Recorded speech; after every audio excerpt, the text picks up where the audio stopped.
What's up, boss? Welcome to the session. Hello, hello. Hello, Thank hello. you for Yeah, having me. Thank you for having me. Thank you for having me. yeah, man. I I'm think we excited. met. We met some I don't know, a few years ago. We met at work. Definitely like a very interesting time period in both of our lives.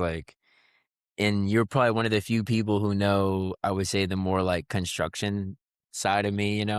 Especially out of all the people especially like out of anybody I'm going to have on the podcast.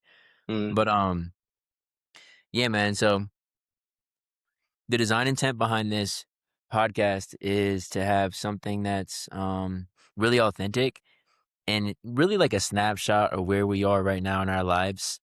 Maybe like our kids or just our friends. There's somewhere else far away or somewhere down the line can like just know a little bit what it was like to be like two young dudes in this time period.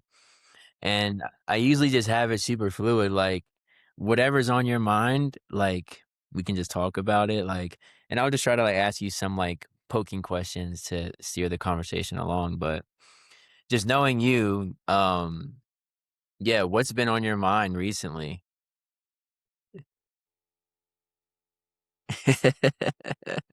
it's funny that you started with work actually, Mm, um, and construction, and that's really what's been on my mind. Also having just come back from work, yeah. that's also something that's on my mind. Um, uh,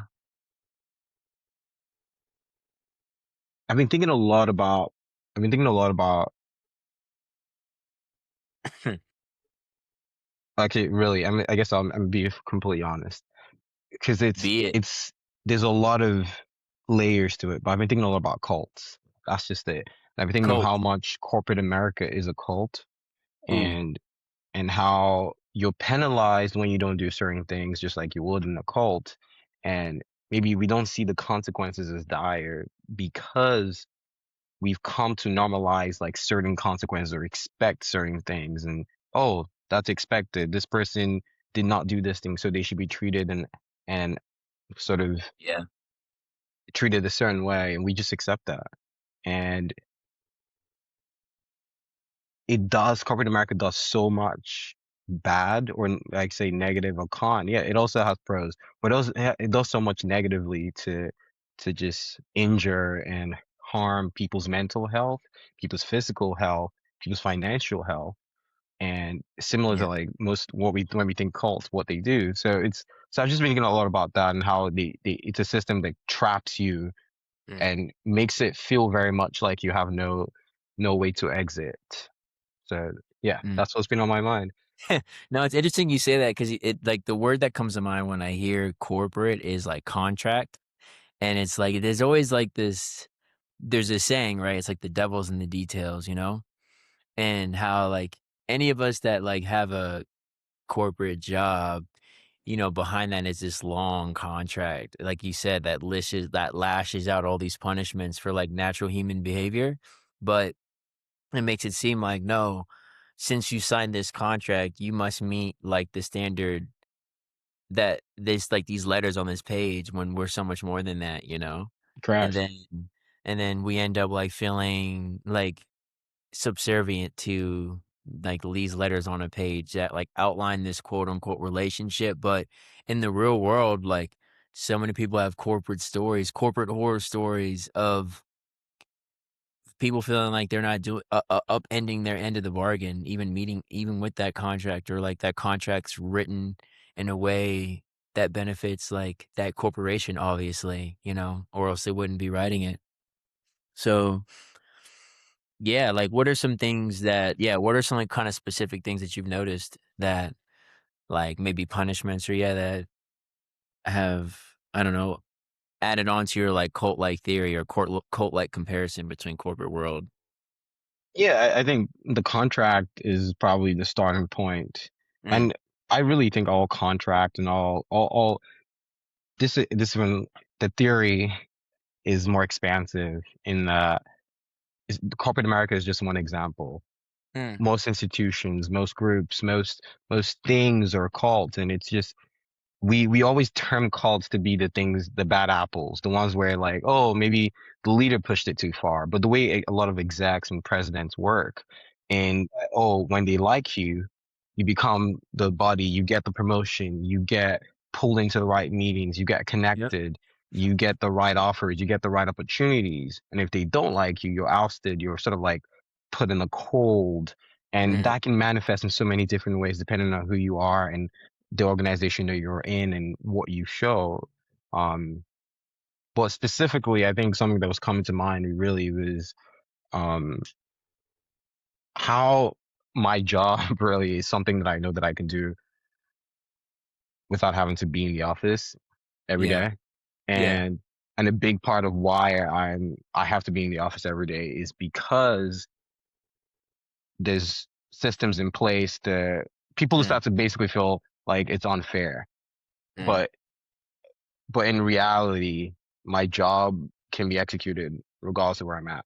Yeah. Um, and I was just thinking about that, and then the consequences of maybe like trying to ask for that withstanding, and knowing that I might be penalized in some fashion or way, and be like, okay, this person said it's just like also, or maybe you say no to like moving to another location for a job and how that Yeah. manifests. Those are things that are really coming to mind, and then just that, and then coupled with how hard it can be to just get out of corporate America or get out of these jobs. It's in that like they trap you for life.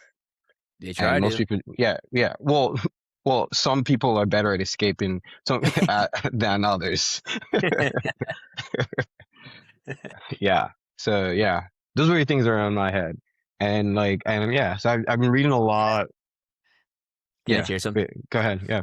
I was gonna say, it's interesting because, like, remember during COVID and how, like, it was sort of discovered that so many of our jobs could be done from home, and then they realized, they're like, "Wait a minute, if we have all these office spaces and we're just paying rent on them, like, that's gonna be terrible for the business model," right? And But it wasn't that simple. It wasn't huh? just the office space though. Tell me. Wait, what I was gonna say, do you have more I mean, coming? I'm sure I can, but I like hearing you talk. I hear myself talk all the time. No, I was just gonna say it wasn't the office space was one of the things, yes. But Yeah. guess what? You could end the contract. You could end a lot of other companies did it. But it's just we were in a space where, and this is where it starts to go back to cult like practices, right? Is Oh, where you start to think, hey, if I do these things, if I give this people this special quote unquote special treatment, then what happens to the other people that don't get it? And then so there's that element of like yeah. imbalance and unfair, but we're all doing different roles. If I was hired to be in the field, I know I'm going to be in the field. If I was hired to just stare at a computer, I can do that anywhere. And then the Yeah. big part, which I think is the most important part of what made it, what push caused the pushback to work was you can't have cult leaders not have people physically to lead. That breaks that breaks the system. Interesting. So they have to be in that space for you to engage with them, for them to know, for them to check in on you. A lot of like the 9 to 5 work that we've created, especially in in this new economy, is the work is not per hour. We're not like factory workers where we have to like get out 10 things every hour. Yeah. We're knowledge. It's a knowledge economy. So in reality, the tracking of the hours, the saying, hey, is Clinton in the office today? Is really just someone trying to just like make themselves feel better and make themselves feel good that like somehow you're working.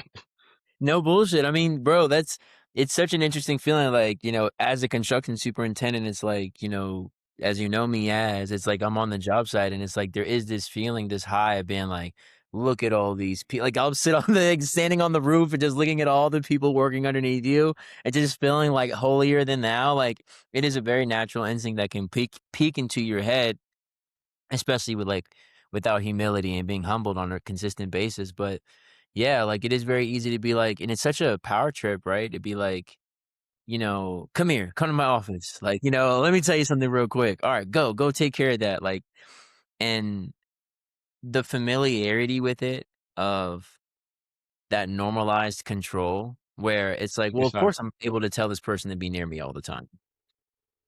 Like, Yeah, because you're able to exert that control or yeah, and some it's version of control. 100%, and it's like the person who's willing to play that game the longest, the person who's willing to play control others like the longest and the hardest is like the one who gets rewarded the most. I or you It's interesting you brought up, like, there's also power of, like, just hearts and minds being in the same space, like, that's what makes this is the perfect example, watching a sports game. Like, when you're in the arena, there might be whatever, I don't know, I don't watch sports, 100,000 people in the arena, but, like, whatever.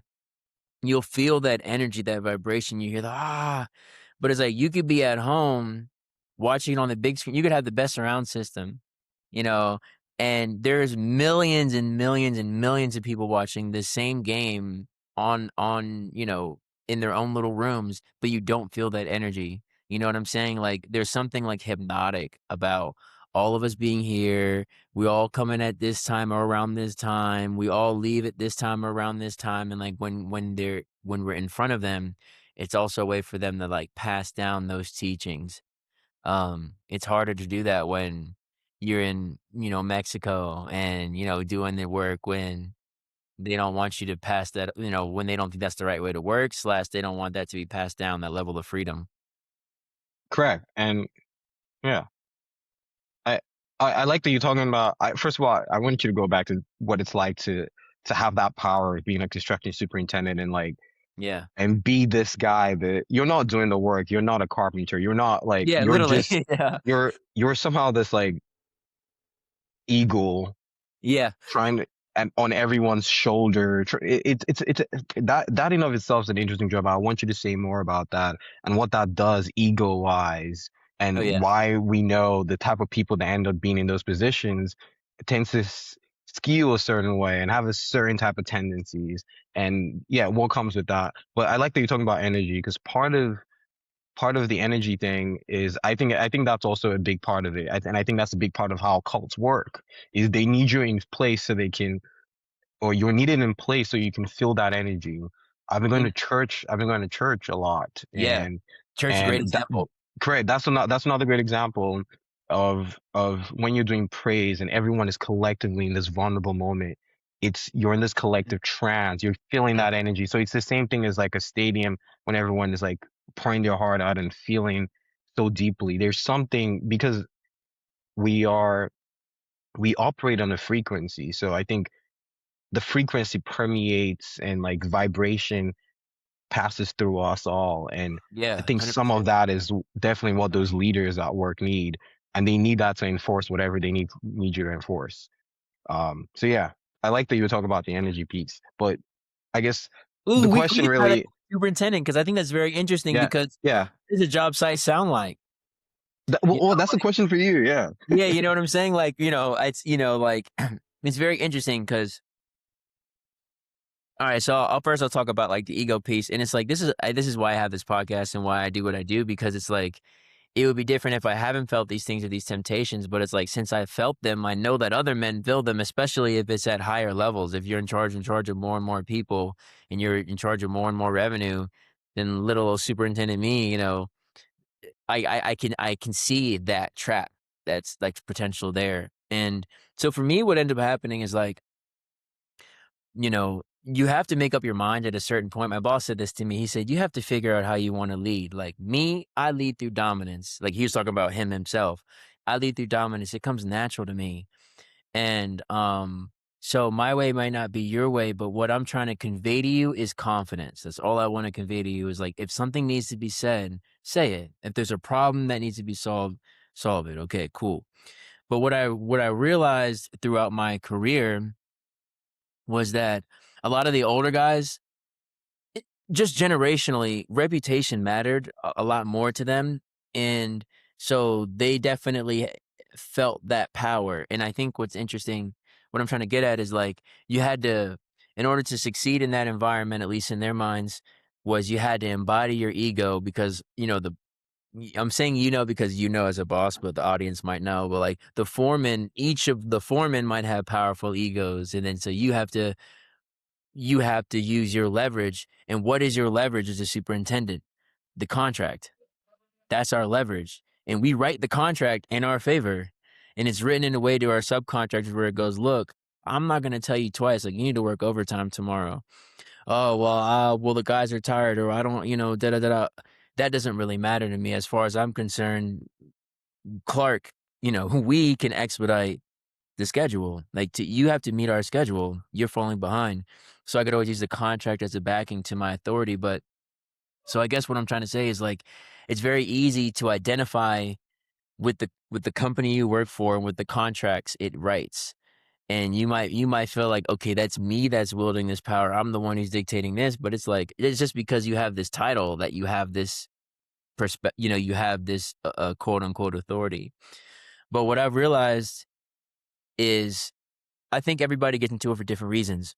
Uh, I don't want this to sound any weird way, but it's like, I grew up in the communities with the kids that are like the guys that work for me. So it's like, most of my friends were Mexican, El Salvadorian, or Honduran, and like in Northern Virginia, where we ended up building at. And like, I remember their dads coming home from the job sites and us going to like their quinces and their parties. So like, from my point of view, I was like, this is my family. Like, literally for like 2 years straight. This is a story probably no one's ever heard. I had There was this Mexican family, illegal too, like outward, like the sons were outwardly, and didn't know English at all. I could barely even talk to them, but they fed me pretty much every day after school before my parents got home from work. And because they already had 4 kids, like, this is like this is like the stereotypical worst case scenario if you don't like this type of family, this type of thing. Like the dad worked 16-hour days damn near on the job sites, and when the mom wasn't at home, she was cleaning. They didn't speak English. The sons translated for them primarily, and they fed me and took care of me, like, for years. So from my point of view, like, that's family. So like, when I see, and the reason why I'm saying this, because this is important in Northern Virginia. This is obviously a political topic, but it's real. It's like, a lot of the guys that work on the field, they don't speak English. They're from different backgrounds. And so, but I think a lot of the guys I met that were also superintendents, they weren't from that background, and they had a different point of view on these immigrants. So they definitely embodied like more of an aggressive attitude towards the workers than I could, because of where I grew up. And also on top of that, so I'm saying these are my best friends still. So a lot of my best friends, when I was working in construction as a superintendent, my best friend was a drywall mechanic. So we would leave work at the same time. So that's how I was able to stay grounded, I feel like, is because, like, I never really left the community. And then also, here's a really important thing. You said something key. I'm not a carpenter. I'm not this. I'm not a plumber. I'm not a drywall mechanic, but I've done my own projects where it's like, I can tell that is a master at their craft. Like, because I have hours of me, like, struggling to pick up the drywall, struggling to do this stuff that these guys do 8, 12, 10, 12 hours every day. And I'm struggling to do it. And I'm supposed to be so smart. You know what I'm saying? We have this civil engineering degree, from these nice colleges. So it was that, but what it was though, at the same time, is like, what it had to happen for me, boss, and since you know me well, is I had to see work being complete as answered prayer in a way. Like, the superintendent's main job, if you were to like distill it down to like one activity, it's interesting, you're in scheduling. It's like, it's to articulate the schedule and try to maintain it. That's really the main job. Like, and the superintendent will spend more money to maintain the schedule. Like, that's why there's contingency and all this kind of stuff. So for me, it's like, when I instead of being like, okay, this is obviously all you're so smart, you made all these people. No, like, and you quickly learn this too. Like, in order to become a superintendent, you have to learn from all these people. You have to watch people do work. You have to help them to see what it's like to really be better at understanding how long things take and the issues that people might have. So I'm like, all right, instead of me feeling like how I could feel like, which is like, wow, look at all this hard work I put in and all this happened. I'm just like, look at God. Like, I just had this little idea. Me and a boss, literally, like, this actually happened. Me and a boss just had these couple meetings, and we wrote out this schedule. And then now I'm looking around and I'm seeing like, look at all the hands that God has allowed to make this happen, to even just experience this moment. And I think for me, like I think in the very beginning of my career when I was managing a few amount of trades, it's interesting, you're so intricately involved, and you know this too, when you're like when you're managing 3 trades, you're intricately involved, but when you're a superintendent, you're just managing the people that are managing the trades, like, in an ideal scenario. So you feel that you're less involved, you feel almost less responsibility, so I can be like, "Thank you, Peter. Thank you, Charlie. Thank you, Paul. Thank you, boss. Thank you, Harry. Thank you, Larry. Thank you, all these people that were involved at even helping me be successful because Lord knows I'm not doing it by myself." And but that's because I I got into yoga right before I got promoted to superintendent, and it really helped even out like my life, I think. But it is like it is a natural feeling that I think many men chase. I think it's an inevitable sensation that happens when you experience something like that. When you put a lot of work into something and then you see it come to fruition, you have this temptation to feel like, "Oh, I deserve all the praise." But wisdom is like, "No, like it was a team sport and God really allowed it to happen." So, but I know you're gonna have more questions because I know you already. So, what do you think? And this is great for Colt because this is like exactly that's what the question is. It's like how if cultness is the nature of things, then the question is to me is like who's the cult leader and what is the infrastructure that allows that cult leader to whatever what's the quality of life of those in the cult. So it's interesting. I can't hear you. You muted. Talk to me. Nope. There we go. I was gonna say that's the consequence. Oh, that's one thing. Well, that was pretty cool, the explanation you gave. But I'm thinking, hmm, Talk to me. what's yeah, how do you hmm, how do you wield and I think what you're alluding to is that you did. Um, you approach them in a more grounded way because of your specific experience. But Mhm. I'm also thinking all these people that you're working with have also had prior experiences that's coloring how they even come in and engage with you. 100%. Um, Oh yeah. so so yeah, how do you deal with that, the level of It's a escalation that exists? It's a blessing, right? Like, I don't look like most superintendents. So, when people first see me when they first see me, then they hear me speak, most people's, like, whatever thoughts they might have are, like, kinda discombobulated. Like, you know what I'm saying? Hold on. No, no, I get that. And this is why, like, I have to always, glory be to God, because I didn't choose none of this, like, quite frankly, like, I think if anybody was born, like, if any of our souls could switch, like, there is no way. Like, this is the only way, and Miss Richmond, my mom was very strict, like, she was very rigid, it was like, there weren't that many options, so, I guess for me, I'm like, you always have to approach people with, like you have to like people, I think you understand this, it's very important when you like people, so it's like, when you like people, they have a higher chance of liking you, and, like, for me, like I said, since I grew up with all these people, like Foreman and all these types of people, I was always kind of interested in how they would approach me. So there's on a job site in Northern Virginia, DC, Maryland, you might agree pretty much any GC can relate to this experience. There's people, young and old, that don't speak English at all, that will only say like, "Yes, sir," "No, sir," like, "Yes, boss," like, "No, boss." They don't really say that much. Maybe like, "Hello." So there's like, let's just say, I don't know a safe percentage to say, but like that A might lot. be 60%. Right? Yeah, like, would you say 60% is fair? Of, like, people that like, 40 to 60 that, like, you can walk past them and they might not say, like, whatever. Yeah, It sure. might be because of my Yeah. position, but, like, let's just say that's my experience, okay? Then there's, like, let's say the other 40 to 60% of people, there's gonna be 20% of those people, 20 to 30% of those people that don't really wanna entertain a conversation with you, but will, like, talk to you, like, when you run across them. Then there's the other percentage of people that you have to interact with, and then there's a minute percentage of people that really, really, really wanna interact with you, like, that look forward to seeing you, for example. So, like, I guess for I'm kinda forgetting the question, but where I'm going with this is just, like, with each of those different types of people, it's like you sort of interact with them in a different type of way, and I've learned that, like, there's a way to approach each of those types of people with, like, humility, I guess you could say, or, like, arrogance. Like, the person who really wants to see me, I could be like, "Bro, you cannot call me like this. Like, I'm the super like, I have stuff to do. You already know I have stuff to do. What is this about?"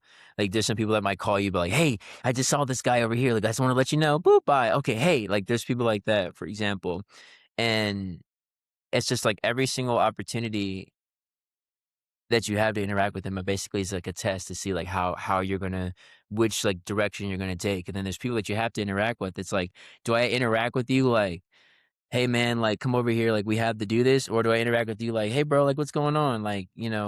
So I would just say, like, I just found out through what I experienced and what I saw from different bosses that I had, that, like, the friendly approach, made more sense to me, but it also led to more positive results on the job site. But I don't even remember the question you asked me, honestly, but that was No, like no, one. no, I think I was like, how do you manage all the different people, types of people and people, yeah, Like, the you approach like, this differences. this is this is what I had to learn where I was like, this is one thought I had. I was like, "I never wanna feel bad at work." Yeah. Like, I never wanna feel bad at work, and you know what I mean. Like, I never wanna be anxious. I never wanna feel like, I wanna, 'cause people are disrespectful in construction sometimes, or, it's just more leeway, and so I was like, "Yeah, I never wanna feel bad at work." So what I found out was, like, I feel bad when I'm trying to act corporate, when I'm trying to act, like, in a particular way that's not natural. So I sorta just started talking to everybody how I talk to, like, you or Safa or, like, my friends. And, like, that that in and of itself shifted the way that they approached me. And, like, now they're like, "Okay, this is my boss, and I'm like, yeah, I'm like, this is my boss and he's my friend in a way that, like, I'm gonna look out for him." And I was, as you also know, I'm young. I've always been young. So a lot of these foremen are like 60, 50, 60. They're much older than you. And they take like a father-son kind of relationship to you where it's like, I'm giving you advice on what to do. You should do this. I'll do my best. And then when I fall short, they have an understanding. But that might be because of my age. When my first boss, he was much older than everybody, and he was very senior, so he spoke from a position always of, like, "I know what you guys need to do, and you guys need to do it exactly like this," but people didn't necessarily always wanna have his back because they're like, "You should have seen this since you know everything." And so, yeah, I just found out for me, like, it matched my nature, but it's like, I also, like, there's a lot of different things, like, I think everybody has to find their things, like, me, like I said, when I was younger, I was like a black belt. I played football. Like, I had a business already. So I already kind of had to deal with a lot of ego issues and like ego related centric things and how that impacted people around me. Mm. And obviously, I'm a cuff guy. So that really helped a lot too. Um, Mm. but So yeah. so these days, what do you think leadership is? And not like on a personal relate on I think because I think you were talking about how a Yeah. leader that you know, and I told you about domination, and you were like, "I'm gonna do it in my own way." But, like, what if you were to define leadership, what comes to mind? Leadership is just like being as authentic as you can, like as a from a yogi's, which I identify as, if I were to identify as anything, point of view, it's just like being the leader of the mind, like taking responsibility for everything. And so you're not taking responsibility with like a heavy heart though.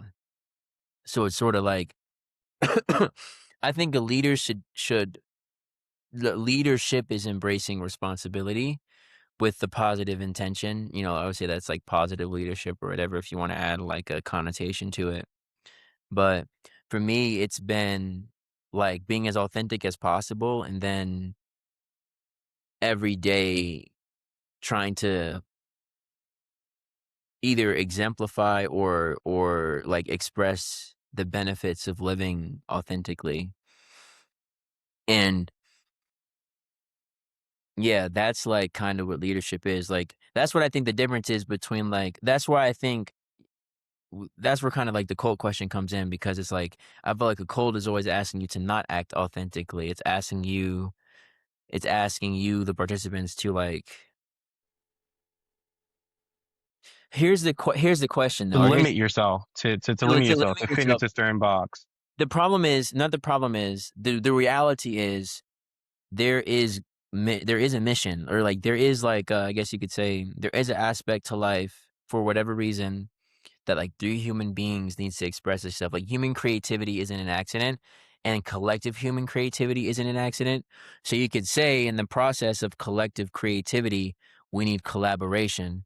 And in some structures, that collaboration might have natural quote unquote leadership. But I think the leader, if there is like, just because we live in this world, there's a leader, that leader that leader must express and must advocate like always like all to everybody around it like it needs to be authentic. And like the thing is like the reality is like we need help. Like we have things. This is the other thing that I think the leader also needs to represent is like the free flow of help. And this is what like I think one of my first bosses represented is like some leaders you ask them for help and they say do it yourself. What am I paying you for? Like what is this? Like they don't offer help. So then there's a culture of a lack of help and like kind of like backstabbiness. But I think the leader should be the supreme like server in a way, the supreme helper. Like how can I help you out? At least investing attention at the very minimum to solving or helping and serving the people that are around them. So yeah, I think it's sort of like helping others to be authentic because it's like you understand that deep down, like the divine plan is a divine plan. Like what's meant to like this ant colony or this beehive is going to be built regardless. It's not like up to me to force you to do the vision of what I'm thinking. It's more so like I have this vision. This is my contribution to this little portion of the beehive. You have your own authentic vision, and you can see how our visions are interconnected because we live on the same planet. But that's, like, one thing I think about when it comes to leadership is authentic expression. No, that's really good. That actually articulates where my mind has been going a lot about what leadership is in Mm, terms of I've defined it. It's still the same. I define it as serving and extending yourself to bring out the best in others. yeah, Um, the question, and this is where it relates to collaboration. I love when you talk about collect humanity as a collective, and the fact that we're all here to build whatever we're continuing humanity's journey, and mm, that journey is not something that can happen in isolation. And what it requires is, like you said, collaboration.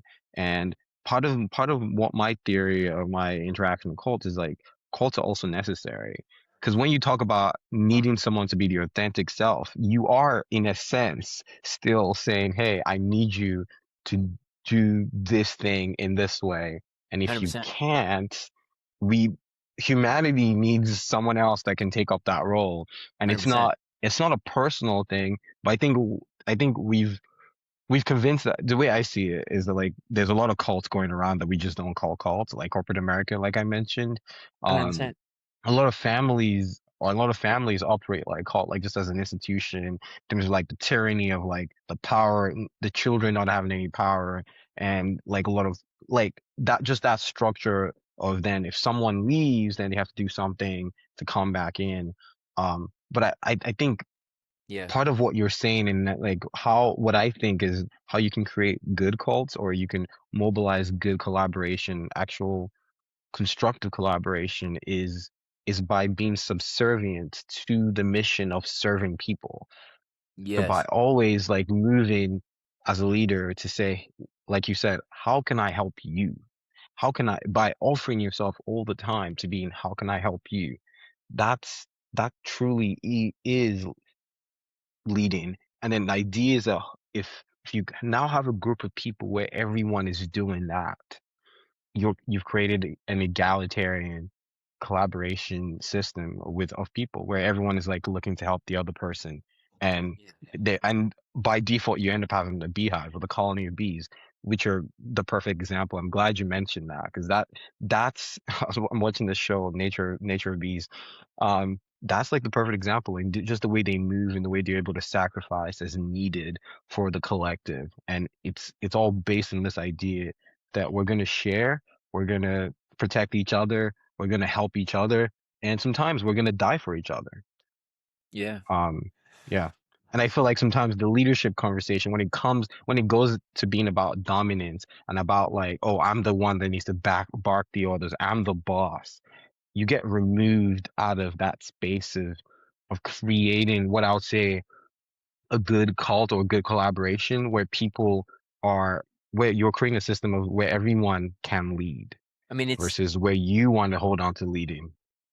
no, that's beautiful. I mean, to use like a concrete construction example that we both can relate to, it's like in the beginning there was just sort of like the superintendent and the project management team and the executives creating the baseline schedule like some time ago, but then there became like pull planning where you try to bring all the foremen in the room, you talk about the activities that it takes to build this particular space that we can then replicate, throughout the floors, or hey, how long will it really take you to do this? What do we need for the material? What do we need to do this? And it's like, then like those are my favorite types of meetings and conversations, even if it's not like a full depth pool plan, but pulling together 4 or 5 people that are involved in this session, getting them in a round table, sitting back as a super, and like and that's when the leader's position is like the leader's position. Then from this point is just like how well can you mediate? Like, it's just so fun. I really like mediation. I realize too. You have to enjoy mediation, like, and being like, okay, like this person needs 5 days, this person needs 3 days, this person needs 2 days, needs this. But then there's this overarching goal,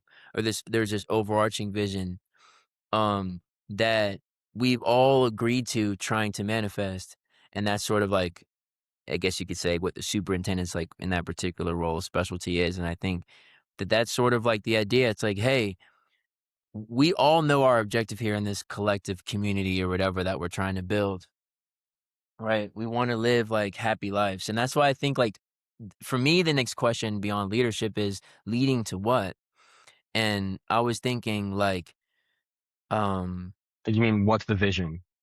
what's the video? Like, yeah, it's like, what's leadership? Okay, this is this authentic, but it's like, what is, like, in my analogy or my thought process, like, and I like your point where it's like, yeah, you could be leading people to be authentic. It's interesting you bring this up because it's like I articulate the position that not everybody's authentic self is good, or that Hmm. shines through the body in Hmm. a way. Like your authenticity is, it's beyond this. This is soul. It's beyond that. But like, just you're just on the black, you're just on the you're just on the other side of the chessboard. You know what I mean? Like you're just, that's just all it is. And it's like, and it's crazy because like when you I love this analogy, like, even with, like, say, Satan in, like, in Christian, like, faith and the Abrahamic religions, really with Iblis as well, but also, um, like, in, the Bhagavad Gita or these different, like, Eastern traditions, it all talks about these idea of these, like, the demons aren't the most powerful, quote, unquote, "evil forces." Like, they're articulate, they're strong, they're well-liked, they're usually beautiful, they're persuasive, like, it's not the fallen that are, it's not like the person you look at them and they're like, "Ew," like, why would it's no, it's like, it's usually like the skillful, the blessed that use that blessing and try to take a hold of it. But, like, everything, like, this is very important to always remember. It's like, if you believe in God or the concept of God or an omnipresent God, then you understand that everything that happens is allowed. Like, at any moment, Hmm. anything that's been created, but everything is created by God, therefore it's erasable. So, like, we have this energy in the world, like, for a particular reason. So, like, I mean, it's in the movies all the time, right? it goes like you're the best student on in the Jedi Order, but you have selfishness in your heart, and but you're a powerful Jedi, but like that selfishness then turns them into the Darth Vader, but like that like opponent is the force that's needed to sort of like create this whole new order. So that's more ultimately prosperous. And I just think of it like sometimes like a gentle like a forest fire or a gentle fire where it's like, yeah, like not all seeds can expand in normal temperature. Like some of the great things need great heat and controversy. So yeah, like I know for a fact, like I know 100% that like me and all these yoga instructors teaching yoga to all these people is allowing those that are more selfish and demonic, quote unquote, that they have to live through this karma in this particular cycle. They're gonna they're gonna use that as a tool to be a powerful adversary, quote unquote adversary. And it's like to me, I already know like the powerful quote unquote evil forces that are like the main ones that people think of. Like they have spiritual wisdom. They have knowledge. They're using faith as a tool and they're very close to like, they use meditation, right? They just sit there and think about making bombs, but they're not like while you're thinking about making friends, they're thinking about making bombs for 12 hours a day for 20 years. Like think about that. That level of power and meditation in that subject, like, you could be thinking about joy, you know? And so that's what I'm saying, like, that might be what fulfills them, and, because it's a part of their journey, and they have their own journey, and they have their own path, and all it is for us is, like, and what I guess I could say us in the cult of authentic living or whatever you could say that but that feel like, no, like, my authentic self is peaceful and joyful and it wants to promote freedom in the world. If that resonates with you, then when we see that energy in the world, we know it's our it's an opportunity for us to combat it. And so that's what I think leadership is. It's like, okay, live authentically, but like that authentic living isn't just like, laying on the beach all day for 70 years straight. Like there is like when you look at your soul, when you look at yourself as a little kid or like if you had no legs, like, okay, lay down on the beach, like I get it. But no, like our life has purpose. We're meant to be useful. We're part of a bee colony, like you said. Like we all got work to do. We just have to figure out what it is and how much and yada yada. And I think the only way to do that is to live authentically. Hmm. But oh, well, what the last thing I wanna say is, like, just to be blunt, it's like, that all I think the best way to do that is to, like, have God on your mind more. Whatever your concept of God is and allow that to evolve as you entertain more as you get more information on God's identity and his and their qualities and what other cultures think about God and what your own culture thinks about God. I think that that helps because that's like the hive. It's almost like I feel like it's actually like this in the human body. All the cells have the same DNA allegedly. I wasn't able to double check, but they say that every human cell has the same DNA, but like different parts of it are activated. That's why you can take a person's like saliva and be like, I guess, get all their stuff or their hair in or like a skin cell. Like it all has DNA in it. That same. I'm not the best on this topic, but using that analogy, yeah, I think of it as like the master plans in everybody. So when you think of it like, I want to be master plan minded, like if all of us are able to think that way, like, and how I might be a part of this overall master, I don't know what the plan is, and that can be like a thing that you're trying to lead people to, and it's like, um, I guess that's where I really like Islam because I think that like Bismillah, like I'm gonna butcher it, so I'm not gonna say it. I know Saba's real strict about pronouncing, like, all the words correctly, but, like, referring to God as the most merciful and the most compassionate, like, as a good definition, but, like, the master plan is the one that is the most merciful and the one that is most compassionate towards all life. Like, I think that is a good start to orient our thoughts towards, and that's just kinda like, my thought on that, and I think that's, like, pretty plain and simple. So That is far from plain and simple, but mm. I just see your smirk, and I'm like, it's so funny. I love what I love about the show too is like since I already kind of know you a little bit, I'm just interested to see. I know how you're gonna respond, and it's like I just see it coming, and I'm excited for like anybody who's listening to be like, all right, bet what's he got next up his sleeve? Ah, you say you know for a fact that some people are not good, and that's something that I think that a lot of people are misled. I I I want to move away from the word good, so Okay. move more aligned with what we're saying, which is like authentic. So I think that the people that end up doing things are destructive. I'll just use it as destructive to humanity as a whole, or Mhm. that seem or ends up being having a net destruction to humanity as a whole. I think they're misled. I don't think they're I don't think it's inherent for things outside of like circumstances. Just like we're talking about the superintendents.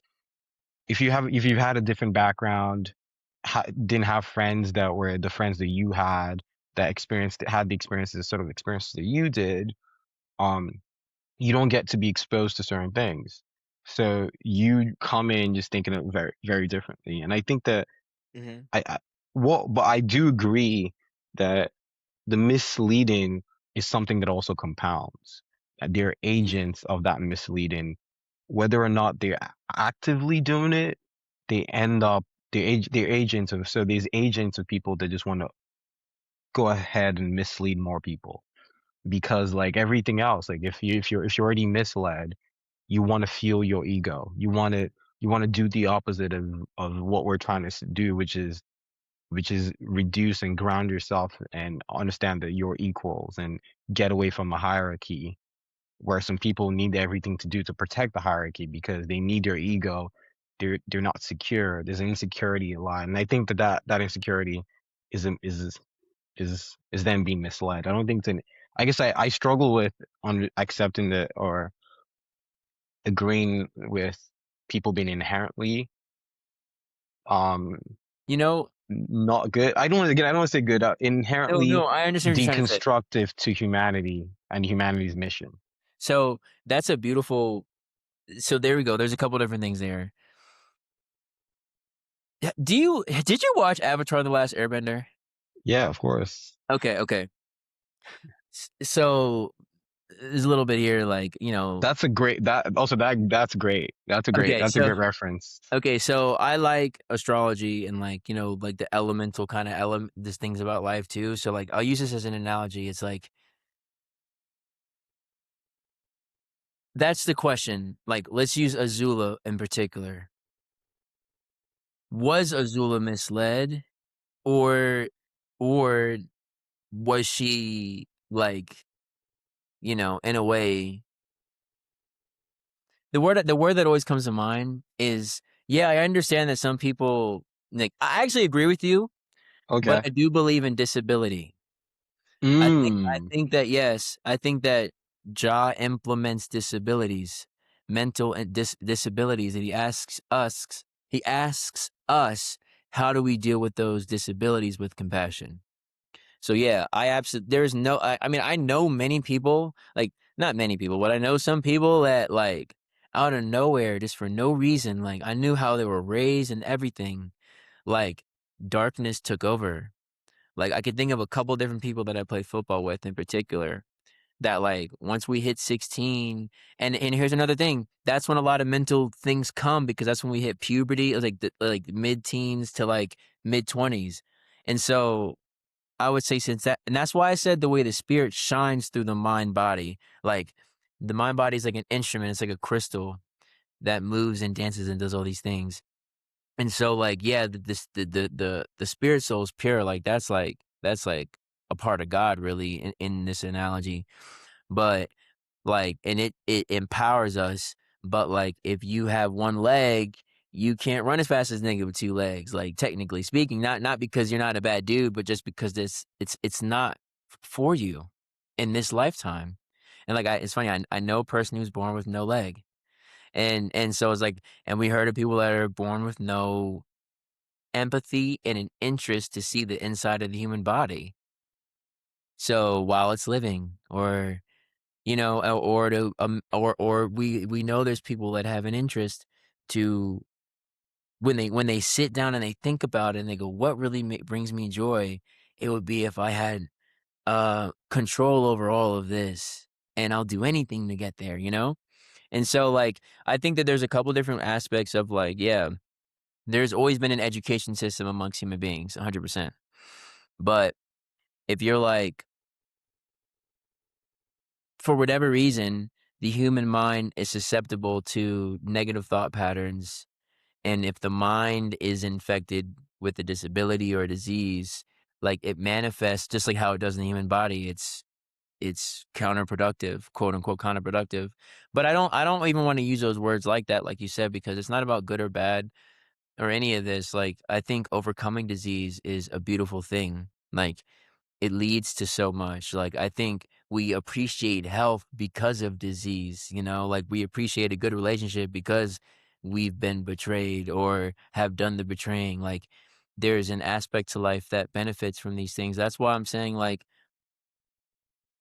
and this is what you also see with kids too. It's like your personality, your natural personality, and like in the yogic thinking is a fabric of all your past karmas. Like it's a mixed plate. You have selfishness like mixed in to the mental like fabric as it'll unfold and sort of like your goal as a human being is to realize this, to accept it as a part of nature and like, really surrender and there's like whatever. There's a lot of different ways to look at that. But at the very first thing is like realize like, yeah, I'm a person. I have multiple sides to me that kinda came with the box, and I was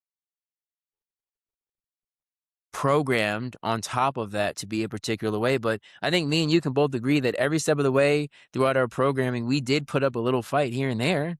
We didn't just believe everything our parents said, everything the teacher said. We didn't believe all the stuff, like, not all the way, like, there's a big part of our story, which is that rebellion, which is like, "No, like, no, grandma," like like it's like, you can't talk to about like, you can't be that racist, like, that doesn't work around me anymore, like, I don't believe that thing about people, like, there has been a large part of, like, my story, and I think most people's stories of overcoming those circumstances, and, yeah, I don't know, I forgot what your question is again, but you're muted. There wasn't necessarily a question at this time. It was just like you were just responding Yeah. to what I said about people the good versus being misled. I would say that being disabled, being with disease also counts as being misled. I think that like even in the case of the example that you gave about you or I growing up and like these certain things that in my opinion I think allowed for that to happen. Oh, Someone else that's could have had that same rebellion and not be here today. Someone else could have had that rebellion and like had been penalized so heavily to the point where they chose never to rebel and then have stayed and continued to stay constrained. um, all of those things to me, I think, fall under being misled. But I really like what you said is like part of all of us being committed to being our authentic self is to so that we can continue to extend compassion and then as a collective, if we're all helping each other and collectively believing that we can help each other and support each other, misled or not, yeah. diseased or not, Yeah. unloved or not. It's that's how we come together. It's that coming together. The point isn't really the fact that we had a setback or we have a challenge or someone is misled. The point is, like you said, it's about triumphing through. It's about still pushing through that collective decision. It's like so if we go back to constructing, think about it, it's not like you're not gonna have delays. It's not like you're not gonna have issues, but the question is like, how are you able to adapt to the and that we see that in nature every time we think of nature. It's that ability to take in toxicity. We've seen mushrooms that grow out of like toxic substances that Yeah. have been put into the soil and still like put out this. There's actually this show that's really good that's on HBO Max. I want the name because I haven't put it out there, but basically the premise of the show is um there's this mushroom that can save people from the dead. It's life saving, and where it grows, and that's where it grows is where there's like a specific soil that has been impacted by soil and toxic waste has been contaminated by toxic waste, and also yeah something else, but the idea is that like out of like this what people will call toxic is where life is created. Mm. and Yeah. and if we think about like a lot of life is it's how can we balance those two sides. So yeah, I think we agree. Tell me about the time you played football. I played it for a little bit. I think it was so oh my goodness. I'm like, I still have some injuries from it now. Oh wow, what injuries? Where? What hurt? Like my left shoulder, like I was playing 7-on-7 once at Garfield, and I was, defensive back, and there was like a ball thrown to a wide receiver, and like we all like kind of collided when we were trying to go for the ball, and like In I the like air? the shoulder, yeah, like jumped in the air, like jumped up, Oh, and so like I've been rehabbing that recently, but anyways, no, it's so interesting because to me there's like two faces of it. There was like me as a kid playing in the neighborhood, which I mm. would say was, like, the joy of my life, really, like, with my friends, like, my Mexican friends I was telling you about. There's another family too down the street that also had, like, 4 kids, and there was another family that was in the neighborhood that also had 4 kids, and there's another, like, set of brothers, and, like, so, at least in my neighborhood, we always had a football game going, Oh wow. and, um, I was the only black one really at that particular place, at that particular age when we were younger. And I don't know, it was just always so it was so fun playing football then, and it was just cool because let's say that's, like, 5th grade, and then also at that time, it was like football was just, like football was, like, the to me, it was just the best sport ever because I like to run, I like to move, but eventually I joined a team in 7th grade, and it was, like, the Bengals, it was like a rec team. And I don't know. It's like ever since then, I slowly started to like it less and less just because it's like you said, it's like there's like this hierarchy, there's this structure that like has like this objective. And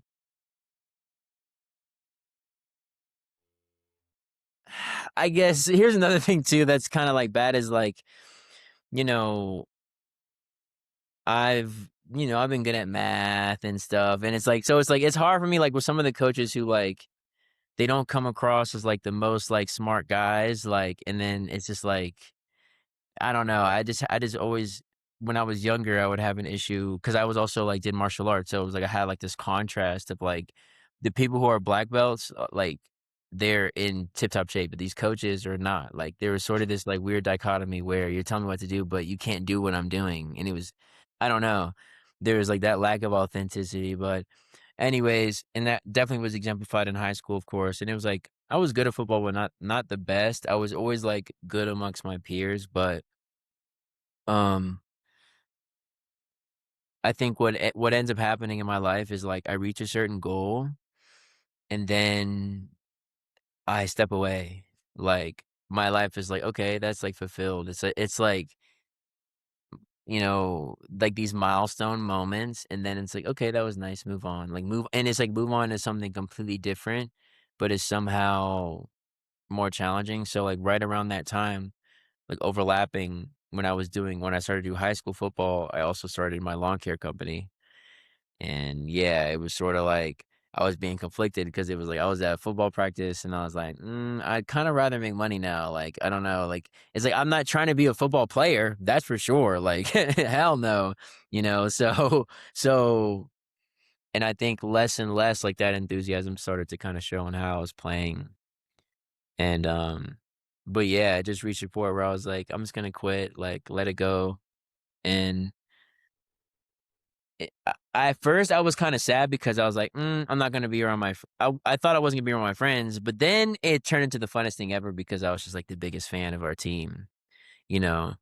Like, my last 2 years. Like, I quit after my sophomore year, but, like, it's funny, like, the goal was obviously, like, play varsity, like, or be on varsity, and it's funny, like, there was one game, like, my sophomore year where I was only on varsity, and then it was, like, basically, that was, like, one of the last games or whatever, and I didn't like because usually I would play JV, and then but there was, like, one game where I didn't play varsity, and I just felt like that was, like, the goal, and then as, like, you reach it, like, that's what you wanted so badly, whatever, and you put your body through so much pain and, like, all this, like, the ego stuff, like, because it's a constant competition, like, you're always competing, and if you don't, like, show, like, this deep thirst to be the best and that was never me, I wasn't doing it to be the best, I just liked playing, like, and so but, if you weren't the strongest, you weren't the fastest, like so it was good that I got out of that, and then I just dedicated myself to, like, my lawn care company for the next 4 years, and then after that, it was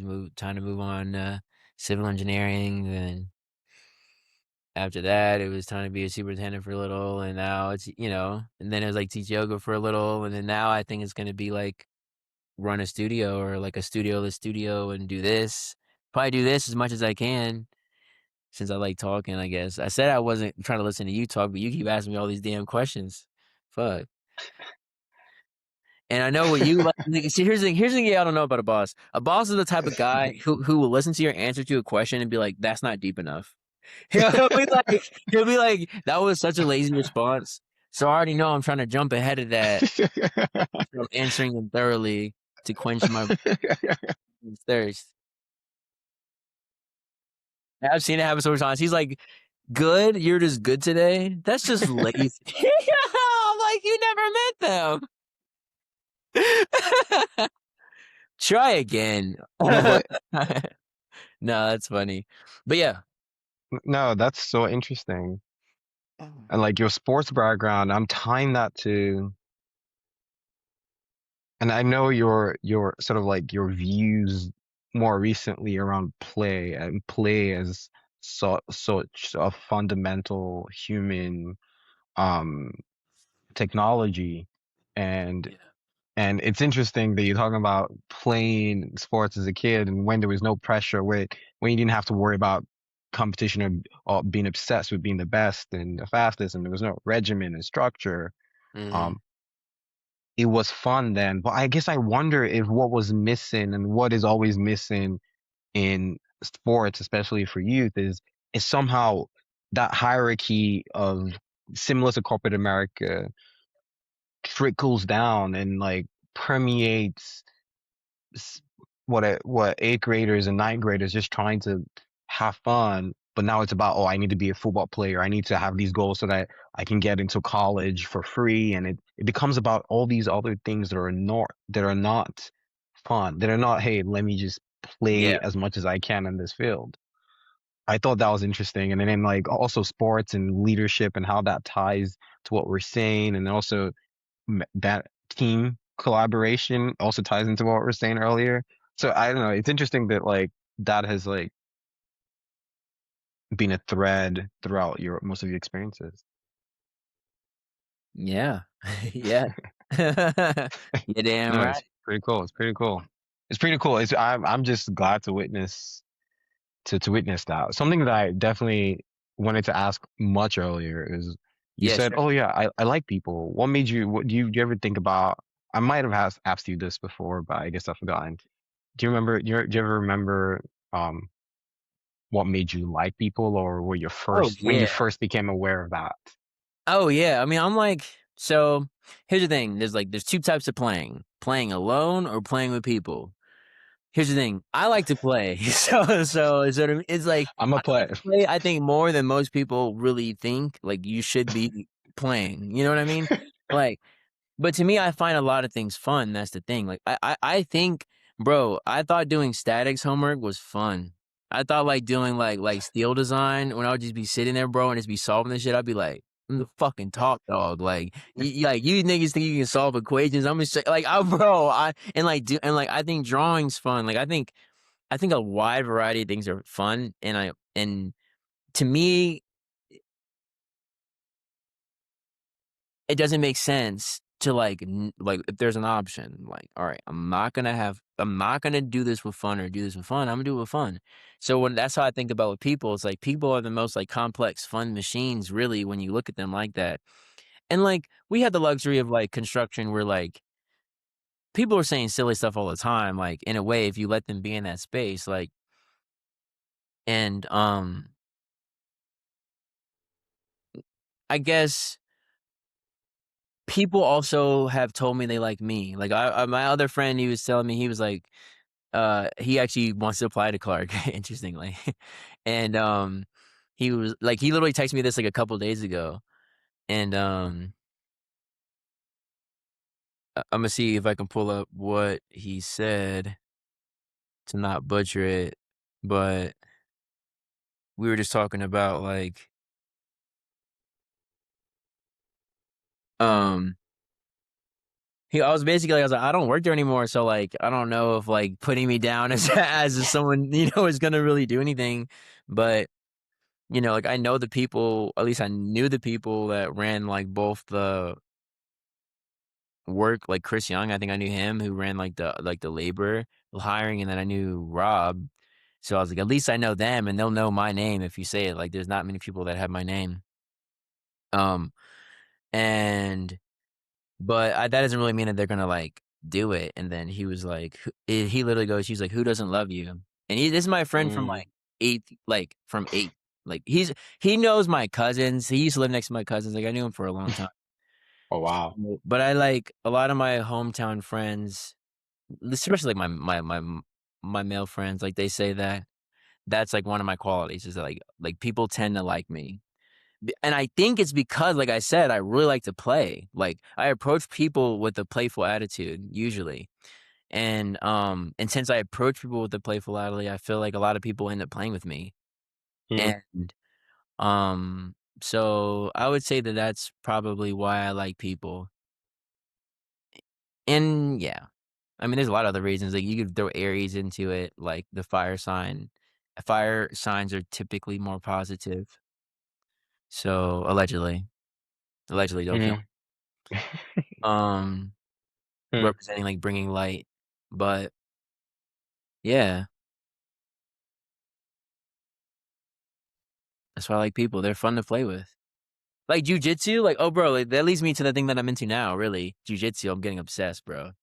Mm. Like, I'm considering that's why I was gonna go to San Diego was to score keep or do something and just be next to it because I love it, and, um, that was like wrestling was my number 1 game as a kid. Like, I thought it if was you football. wanted to play fight, then we could be friends. We didn't even have to talk. I I thought it didn't was football. No, I'm talking about, like, the very first game at, like, 4, 5, like, was just 3, probably Oh 2, my god. like, was just wrestling, play How did fighting. you get introduced to wrestling at 3 or 4? I mean, it's easy, there's so many men, like, there's so many men, like, my dad is, like,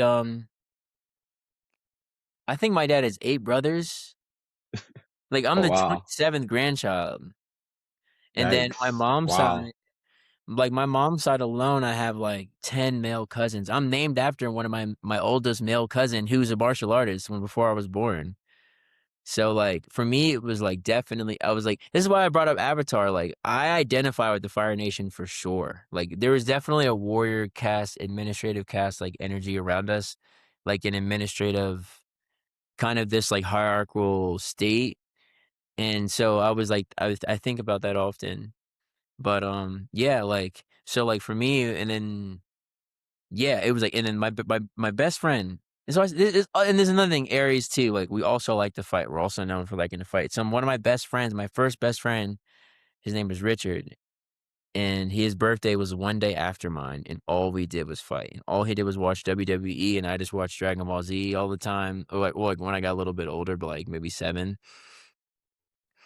And yeah, it was just the thing you could do, you didn't need anything. You could just be there and just, like, wrestle and try out different techniques, and it was always so epic to me. It was like, "Wow, did you see that flip?" Or like, "Wow, you got me." So Mm. now it's like, it's just baked into my DNA, and it's a lot of fun to, like, do it against, like, men that, like, seem so much stronger than me, seem like they're so much more advanced, and it's like, nah, like, Richard trained me well when I was 6, like, so it's just a lot of fun. That's so interesting. Yeah, I have no okay, I don't wanna say no. I've been learning to say a different word for when maybe I haven't tried something, I'm not interested in something at the time or Yeah. in the moment. But I've no bone in me for anything that's but it makes sense if we're going with the Avatar Yeah. cast or different elements. Mhm. I'm air. Air. I'm as air as it gets. As air as it gets. No, really, It's true. even when I was telling this to love my life. When I think about how I want to flow through a space, I'm always thinking I want to be I want to just be sleek. Like never want to be carrying too much. Mm. I never Mhm. like I don't have a wallet. I get Of course. sensitive to if I have too much stuff in my pocket. Like it's it's important to me that I'm able to be to to maneuver and like just go. But part of that also means that I've no I'm just resistant to competition and anything that requires physical aggression. But I wonder if I'm like that because I didn't get exposed to like a lot because I grew up alone. I was in my head a lot and I really fantasized in a different way about people and like what was going on in your head. So when I see people, I'm just like so excited to just know and understand more about. I know how complex my mind is, so it's like I want to know what's cracking in there, 100%. how it's going. And yeah, and I also just don't have. I'm careless about competition. I want to have fun. Um, just not. I just don't really. I'm not. If See, you were trying to pit me against someone, I'm not interested. I think competition's probably the birth of hierarchy then. I, That's probably a good, like that's probably a good correlation that you articulated there because to me, it's like, yeah, there has to be hierarchy because, like, competition like you said, it feels innate to the element. It's like or whatever element whatever segment of your life that element is prominent, you will likely be the competitive in it. I can see that. I can see that. And hmm, 'Cause that's how, like but this is how the sign works where it's like, like, we have all the signs, we have all the elements in us, obviously, like, you can get angry, like, like, this not, like, only I can get, like, sad, like, water element type thing, and I can also be like what you said, but, yeah, like, there are segments we're, like, interlocked in a way, like, just like the beehive analogy, it's like we're kinda multi-sided, so we connect, like, in this sort of, like, whatever, 3D, whatever dimensional like way. tetrahedron. Yeah, Um, whatever it is. yeah, but I see your point too about still. I guess I've always struggled with accepting that competition is needed. But the more that I think about just generally understanding the balance that balance is really as Mm, much as yeah, possible. Some sort of like mhm, um there's another word, equanimity, yeah, equanimity, yeah, equanimity or mhm, equilibrium, generally speaking, that we all need to move towards. And I think competition is also needed and is but I struggle the thing I struggle with, so like and I do agree, competition leads to hierarchy. What I struggle and I completely reject is when people now start to say that or theories that imply that the hierarchies are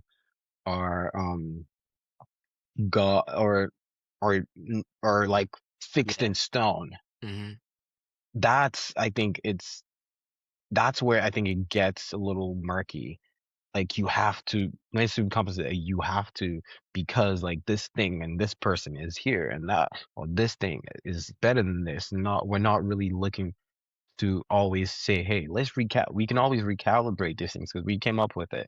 We can always recalibrate it to serve the overall mission of humanity. And if we're saying that at this point in time, some people are saying that this thing is leaving them out, this hierarchy that we have existed is calling them out, then we need to come together again and sit at that table, mediate, negotiate, compromise, sit down, work together, collaborate to get to a point where we're like back at that equanimity, I think.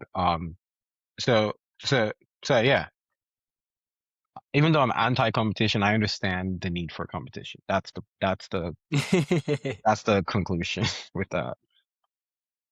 And I think yeah, it can happen with balance.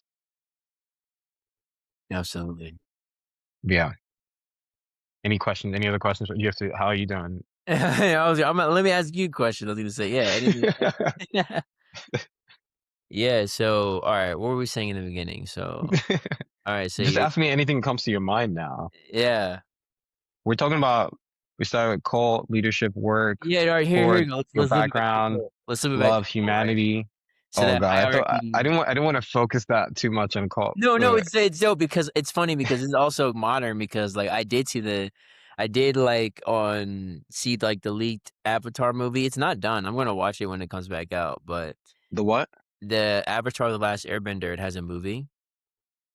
Like they have a new Recent? movie that's dropped. It's supposed to drop in October, but it leaked already on X. Oh wow. Oh yeah. Oh wow. And so it's like when Aang and them are a little older, like, like maybe mid-20s or 30s or something, Ah. and, like, Zuko's Fire Lord, and, like, Ah. and they get questioned, he's like, "Why do you still have the feudal system in the Fire Nation?" Like, that Ooh. allowed the war, and it made me think, and this is what I'm trying to say, like, more as, like, a fire element, and this is, like, it also all of this is also related to yogic thinking. There's a Kshatriya class, the caste, and the idea is, like, it seems upon self-observation that people are born with a leaning towards one of these 4 elements, essentially, and Avatar is a good way of, like, displaying those elements, so I don't have to explain them too much. So the Satric cast is the fire element, and the fire element was in balance like before the war. And obviously like in through that show, it also shows like Uncle Iroh learning about the dragons and showing like what the how the fireman is meant to be used. Where instead of them inventing colonies, they could have just shared what they had rather than like trying to control the land. Like it's like share, be compassionate, be merciful, like be generous rather than what they ended up doing, but whatever. And what the story of the Fire Nation through the 100-year war was it translated from devotion to the world, where you're devoted to the balance of the system, where, like you said, like the fire is meant to be in balance. Like the forests are meant to burn in order for some trees' seeds to like it is a reality. Um, it's a part of God's plan for whatever reason. And, so that, like, process, it's about what are you devoted to? It went from him being in alignment with the Avatar Roku, to him being, "No, him saying to Avatar Roku, 'You need to be devoted to me.'" And it represented spirit needs to be devoted to the ego, to the smaller representative. That's what the Avatar represents, a much broader expansion of the fuller expression of, like, God, and then you're, like, that individual little, like, kinda soldier that has, like, your particular tendencies. So, that was the problem with the Fire Nation. And but the hierarchy, all that other stuff, because fire isn't like the other elements. Like, you throw a fire, like, the fire doesn't stop. You know what I'm saying? Like, as soon as an airbender starts blowing the wind, like, we're good now. Or, like, these other elements, they're not as consequential as fire. And, like, so if a youngling does something or does, whatever, there's and it's also merciful too because it's like the idea is that the leader should be taking responsibility for the actions. So it's like you shouldn't look at the person who make the mistake and say, "What's wrong with you?" and smack them. Like that's what the Fire Lord did to Zuko. That was his sin. That showed that he was sour. The father should have forgiven his son and been like, "No, like of course it happens to all of us when we don't know the customs. You didn't mean to disrespect me," but he took the disrespect as a personal affront and lashed out on his child, and that's the incorrect use of the fire element. So that's where it's like, yeah, and it's like fire is such like a delicate it's such a there's just this like delicacy with it, like it has to be used appropriately. And it's like most beautiful manifestation using a construction is like the blowtorch, like the concentrated flame. And that's like sort of the path. And I think all of us have that energy within us. It's not like something that's like necessarily a problem. It's like, how do I use my competitive spirit to sharpen the whole? Right. Like, how do I devote this energy that seems to want to move itself through me to be beneficial to others? Like, and I think that that's like kind of like the lesson learned in it. And that's what like Uncle Iroh ended up embodying is he was strong enough to where he could go anywhere he wanted, but he used that strength to learn and to love and to help others. And most importantly, to guide the future Fire Lord. You know what I'm saying? So if you haven't seen Avatar: The Last Airbender, I'm sorry. That's probably not that's why I wasn't the most evident, but Well, I think that's a good reminder to go see it. Hmm. I think you had a question earlier about Azula. You were gonna ask oh, me so something about. that was Azula's role. Azula was meant to represent sort of, and that's the way she represented was in her fall. She went crazy. And that's why I said like, um, it was more so her true colors came out because the more that she got what she wanted, the more you saw that what she wanted was corrupting her. And like her whole problem was like with her mom. Um saying that or her she believed that her mom thought she was rotten. So she thought she was rotten, even though her mom didn't say so. She just had so much self-judgment that like that drove her perfectionism and her excellency. But I'll say, go ahead. yeah, please go. No, I was just gonna say, I think also Claire thing was also just sexism or misogyny from her dad, like just thinking it had to be a male heir, and Mm, that I think that also drove that internal drive to true, true, have self-judgment and then also just trying to do everything right and push my herself to the extreme. true. Part of what I talk about, I don't know how much of that is nature and how much of that is being misled or being your environment shaping you. Something else that's been on my mind is like constraints and containers and how much we are shaped by how where we are and what we're around and how deeply that can be, even when sometimes it's subconscious or unconscious. Um, just by virtue of being in America, there's certain things that would happen in your head, in your mind, body, right? Mm, Compared to someone else that was born somewhere else.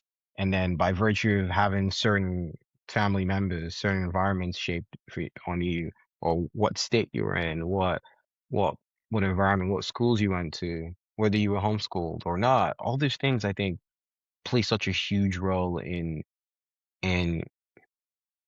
who we and how we end up manifesting. And I think that, and that's why I think strongly, part of why I struggle, especially in the case of Azula. Yes, that fire spirit is deep down, but to me, I just see a misled person. In the case of Zuko, I see a misled person. Even in the case of their father, I see a misled person because what happened was he got to this space where he had so much power than he could ever know what to do with.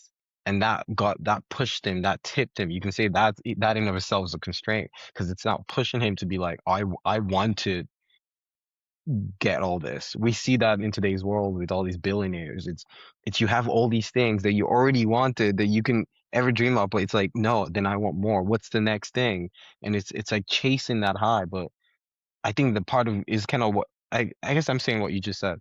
Um, well, I was gonna say Y what's beautiful about what you're saying, of course, is like, you said it earlier, you're like an airbender, and of course, this is what Aang landed on, and this is why he didn't kill the Fire Lord and he took his bending away, even though it was advised by the probably I think Zuko said to kill him or to do something. Yeah. So, I think that that's, like, beautiful that you articulated that and you defended that position because the whole point of society is that it was meant to be led by the airbenders, that's why they had to go first. Mm, So, like, in I think in the real world, like, that spirit, that, like, that love and compassion has to lead the fire, has to be holding the blowtorch. You know what I'm mm, trying to say?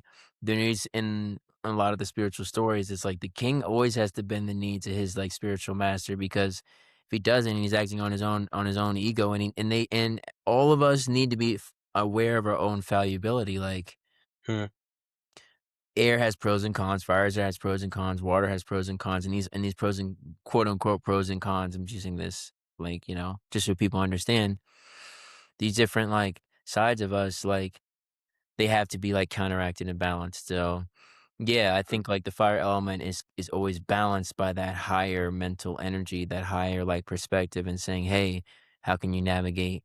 How can you use this great strength and capacity and determination that God has blessed you with to use that to benefit the world?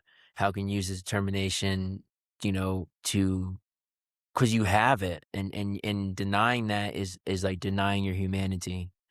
And then, like, just like the air sign has that drive to connect us all, I mean, the atmosphere, that's what it does, and the earth has the drive to sustain us all. It's the largest kingdom. It's where all this food is created, where all this wealth is stored. It's like this overflow of material needs. And mm, and then, you have the water, which sort of it's interesting that it's the poles in the story, and it sort of represents like everything is within water. Like all the land masses are really within the sea and then that, like, there's, like, this, real, tangible, but, like, very elusive force, this emotional force that, like, drives and connects us all, and anyways, that's, like either way, like, all of those elements have, their mature and the word that I like to use is, like, rather than good and bad is, like, mature and immature as you're growing and you're developing how to use this power correctly, mm. um, I throughout like that. throughout your journey, it's like you're gonna act immaturely and unfortunate, maybe from the air sign's point of view, but if the air sign was a fire, you would see it a little differently. But yeah, like having the leader be responsible so that we can be merciful towards that youngling who acted immature and be merciful towards him. Like that's the goal of that leadership. And that's kind of what I learned as a superintendent was like rather if a dude is late and something's wrong, I don't lose my cool, I don't flip my script, you know what I'm saying? Like how a lot of folks do. It's just like, "All right, we're just gonna have to figure out something else," and try to, like, flow with it and move around with it rather than, like, fall into that destructive instinct. Mm. But that's, like, how you can tell a cult, I think, from another is, like, how does a leader act? Like, do they get destructive when people get out of line? Do they have advisors that love God, that love people? Do they have advisors that love beauty, that love like, these things that can be generally considered as nice things? You know, that's like I feel like that's like getting closer to the truth of like, all right, is this cult? If there is a cult, is it devoted? Does the leader love and support each other in an authentic way, like to the best of their ability? And I would say, like, our leadership, like, our government cult, like, I wouldn't necessarily say that they fall under that category. You Uh, should probably turn on the light a little bit. It's getting yeah, it's funny because I read a book I'm reading a book called The Cult of the Presidency. Yeah. How's this light? it's nice. It It's gives you, really like, bad. vibes. Because the other one's like it's like bright white and light. I No, don't man, know. I like it. Oh, I guess I can change the Can you color. bring it in front of you? Mhm. But we could also probably end it in, like, a few minutes. Because if it gets too big, it takes forever for me to upload this joint. I learned that Oh, on yeah, the hard way. yeah. Yeah, let's close it out with, like, some wrapping thoughts. You said you were at church. Is there, like, a prayer or something that stood out at church, like, briefly that you wanna share? Uh, So I this is crazy. This is I know. I'm so sorry. Uh, um, so I guess something that's been on my mind with going to church and I think is also very vital in like relationship and you know that's the bane of my existence. So that's something Mhm. I'm trying to help us. I'm trying to help. I think Yeah, the relationship is a big part of what we were talking about the big collaboration that humanity needs to continue to iterate on the journey of humanity. Um, and so, and that's part of the motivation for even going to church in the first place, right? I would say, oh, yeah, okay, that's part of the motivation for going to church. At least one of the motivations for going to church. And something that's come up in church a lot is faith and trust. And and I think I've been trying to answer that question is like, what is faith and what is trust? And somehow those two words are heavily interlinked. And I think they play a huge role in the foundation of any relationship that needs to happen. And what I'm coming to as as a working so actually I don't have a working solution. I'm gonna stop myself there. But that's the closing thought I have is that like how do we navigate faith and trust, especially when we haven't experienced it before? And the ask of those two things, or one thing, the same thing, faith and trust combined or interlinked, is it's taking a leap of faith. It's jumping off a cliff and trusting or hoping or having faith that you will fly instead of fall. But the only way to know is by taking the leap. These n- hell like yeah, yeah. So yeah. But I guess that's a good rounded thought. You got to take the leap to find yeah. out. Well, thank you for washing me with your wisdom, man, and your, like, interesting questions and examples and, feedback, pushback. It was very, like, as always, an interesting experience. It definitely made me, like, think about certain things and expound on things, dig deep, and probably remember things I hadn't thought about in a minute, so it's always nice. So, Yeah, that's pretty cool. thank you. We get another one going. Yeah, Um, thank you. Sorry, go ahead. My bad. no, you're good. Yeah, we'll get another one going. We'll set that up. But yeah, it was really nice talking to you, brother. Yeah, I was Uh, gonna say thank you as well. Thank you for inviting me. This was great.